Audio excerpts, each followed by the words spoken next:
Hello everyone! The latest on the FTX implosion is that FTX was one of the biggest cryptocurrency corporations at its peak. In this video, we'll offer you additional details on the cryptocurrency sector. The firm, however, failed and declared bankruptcy as a result of a significant capital shortfall. The CEO of DG Build, Robert Salvatore, provided an explanation of this. So, FTX was one of the places in the globe where individuals would go to convert dollars or other forms of fiat currency, according to his interview with Live Now from Fox. This exchange had become the leader in the crypto industry during the last 2 years. That third largest exchange revealed to be a major scam involving retail investors' monies, which were meant to be secure. US citizens were unaware that the money was actually being misapplied and, in many cases, even being directed to US politicians and regulatory bottle bobbies. So what many people believed to be one of the safest places to purchase cryptocurrency turned out to be a huge fraud and swindle. More and more of these details are coming out every day, and it's turning into what will probably be the biggest financial fraud in US history. It appears that many of the country's most powerful politicians, the very ones who were supposed to protect investors in circumstances like this, were either involved in or complacent in this fraud. And perhaps this has disturbed a lot of people, including investors. As more information becomes available, it currently appears that between 1 and 2 million US investors will either lose money or encounter circumstances in which they may never see their money again.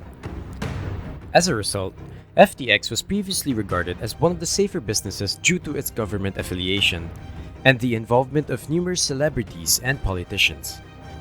But unfortunately, that forced them to buy some other businesses that need funding to expand and, in essence, keep their operation going. Therefore, several other businesses, including Boyer Digital BlockFi, are also out of all this money in addition to FTX's clients. Additionally, some businesses have lost their consumer payments. We can now see that some of these people who lost their money may have possibilities for getting it back. There is precedence in the law for recovering money that may be owed, particularly the money that FTX took from clients and used to support these politicians' campaigns and into the special interest organizations and campaigns of many of the US-based crypto enemies. There are therefore some choices that are forming, but sadly, it appears that it will be some time before there is more clarity at this time. Research is encouraged of individuals. Although the possibilities are not excellent, the moment has come to start considering them in the hopes of recovering part of that money. Well, BitGo is a cryptocurrency custodial business that was employed shortly after FTX declared bankruptcy. So a portion of this tale takes place just after this deception became well known. Everyone then recognized that there was a $10 billion shortage, yet the money was still not safe that weekend.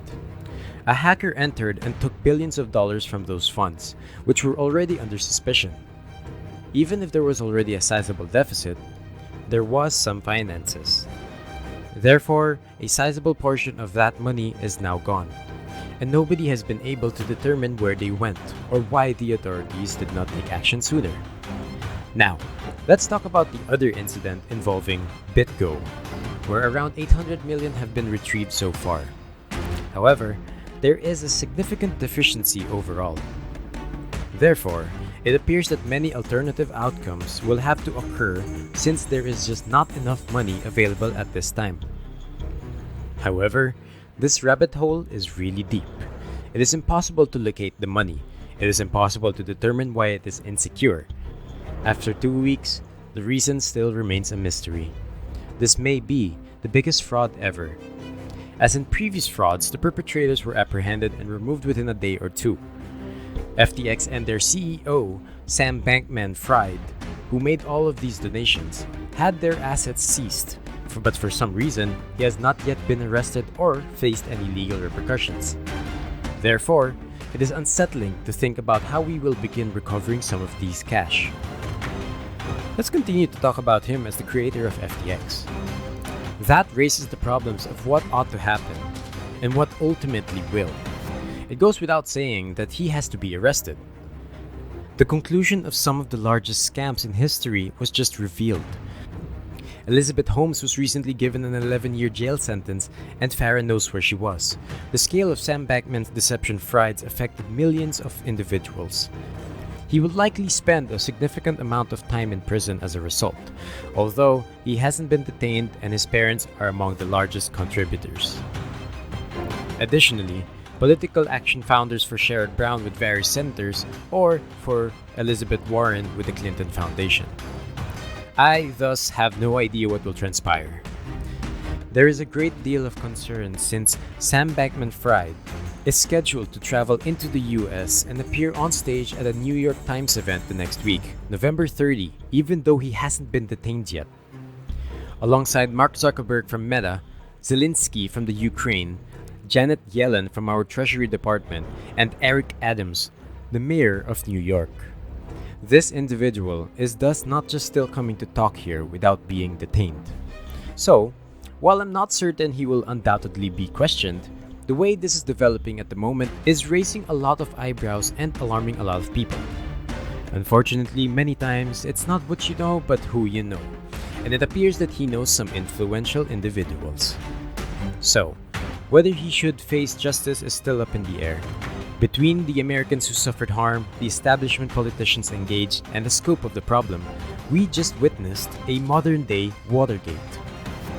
So let's hope for a successful ending where this justice is done. However, that may need to wait until some other congressmen take over these committees and begin kicking over, turning over stones, and asking questions. However, a few of them had celebrity endorsements for FTX. Famous people who participated in commercial production and endorsements, such as Tom Brady and Steph Curry, would also be punished. As an illustration, one of the tax authorities has started an investigation into the promotion of FTX by Tom Brady and other athletes. In the end, their punishment is much less severe than that of the people who caused this controversy. Sam Bankman-Fried and Carolyn Ellison, who was also his girlfriend, were as near the top of the American political establishment as one could get. As you are aware, when speaking to the public and publicizing their most recent endorsements and other activities, celebrities have a responsibility as well. You will thus notice inspection of them. You've already witnessed it, but just 5 months ago, Sam Bankman-Fried shared the stage with Bill Clinton and other prominent US politicians. There have been tweets claiming that Sam Bankman-Fried is not a decent guy, according to FTX. In terms of crypto, what they're doing makes no sense. They're now attempting to pass laws on disabilities. They are unconcerned about crypto. Their main concern is regulatory capture, not cryptocurrency. They're the ones who should suffer the repercussions, but I do believe that some of these celebrities will be the subject of inquiries. The severity is yet unknown. Bitcoin has a message to share. The first is that it's crucial for people to understand that this is a corruption problem rather than a crypto problem. Thus, the real cryptocurrency, such as Bitcoin, Ethereum, Litecoin, and others. This was basically a bad actor, a large centralized business that stole the technology that underpins Bitcoin. For instance, this game-changing currency is one of the few that cannot be stopped by a government, a tyrant, a politician, or an agenda-driven regulator. It represents freedom, including the right to transact, to be private, and to read the press, literally the right to live a free life, and pursue pleasure.